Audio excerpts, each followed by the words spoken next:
It only takes a few seconds to ruin your entire life. One wrong choice, one drunk drive, one message, one impulse, and it's all gone. Reddit asked, "What's the fastest way to F up your life?" And the answers are brutal, honest, and terrifyingly real. The fastest way is to drink and drive and kill someone. Seriously, you could go from completely sober to jail for manslaughter in like 2 hours. Underrated answer. This is true. Getting a DUI is bad, but actually killing someone? Chills. The only difference is luck. You don't even need to be drunk. Death by dangerous driving is a custodial sentence. Not to downplay driving and drinking, but I'll add distracted driving. People are in prison for playing on their phone while driving. I know Illinois had a landmark case a few years ago. One of my close friends had her face ripped off completely and had to have 6 facial reconstruction surgeries. She's still beautiful, but she definitely doesn't look like her old self. The guy got off on it with just probation and house arrest. That accident almost killed her and her boyfriend. He was drunk and on fentanyl. I definitely agree with you here. I just wish for people like that justice gets served and they inflict real consequences. Have kids with a terrible person. I'm divorced with a kid with a terrible person. Kid is best thing in my life. Incredibly infuriating that I know what my kid will go through dealing with their mom. My mom and dad never spoke ill of each other, but I remember my great aunt and grandparents speaking horribly, truthfully so, about my dad. My sister, who was only about 12 maximum, stood up and shouted at them and said, "I don't care if it's true, he's still our dad, and my little sister doesn't need to hear this."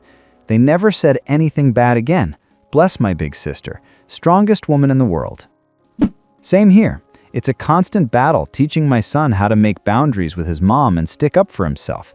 But we work hard to give him a stable house when he's with us on our weeks, and it's heartbreaking when I hear she's been breaking his toys and stuff that shouldn't really happen.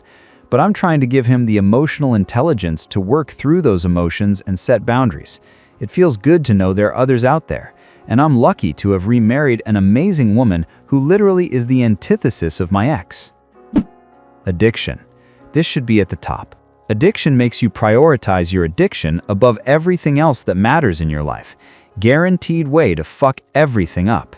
It's unfortunately a huge, ever-growing issue. Not only drugs as well. Gambling, drinking, smoking, even eating. As an alcoholic, I'd say alcohol is one of the worst drugs. Ignoring your responsibilities and the people who care about you. Damn, this one hit hard and home. I'm so guilty of this. How to do better? Up until your comment, I was feeling safe. Nearly dying. A blood vessel in my brain ruptured, caused a stroke, and now I'm hemiplegic and unable to take care of myself. I wasn't insured at the time of my stroke. I was life-flighted to Vanderbilt, got a bill for $60,000, had emergency brain surgery, and was in a medically induced coma for 2 weeks during peak COVID. Had to have several skull reconstruction surgeries as the right side of my skull was removed to relieve the pressure on my brain.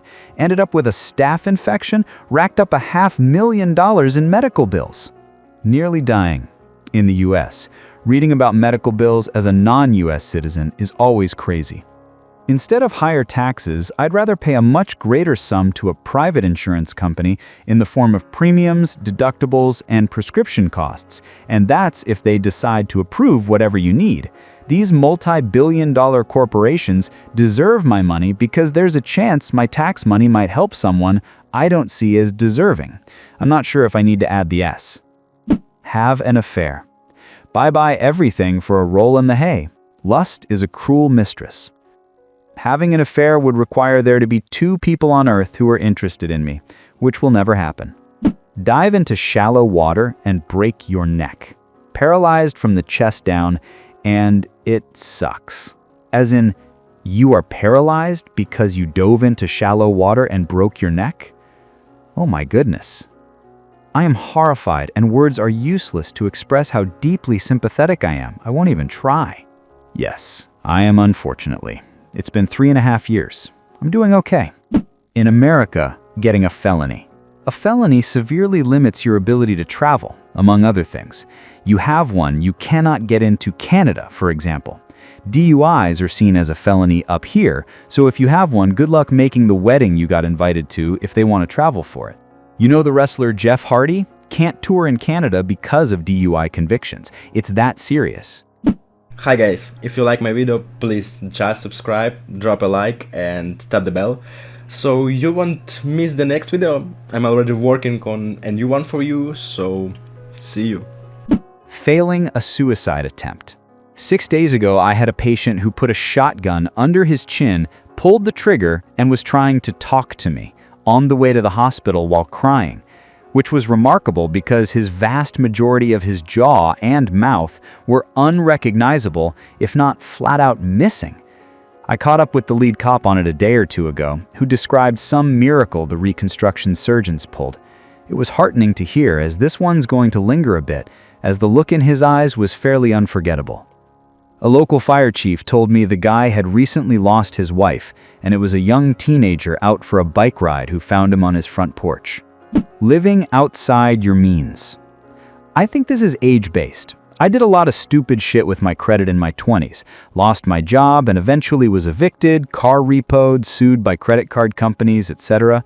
I filed bankruptcy, lost everything, but after 7 years living cash only, it was finally off my credit report and my life is a lot better.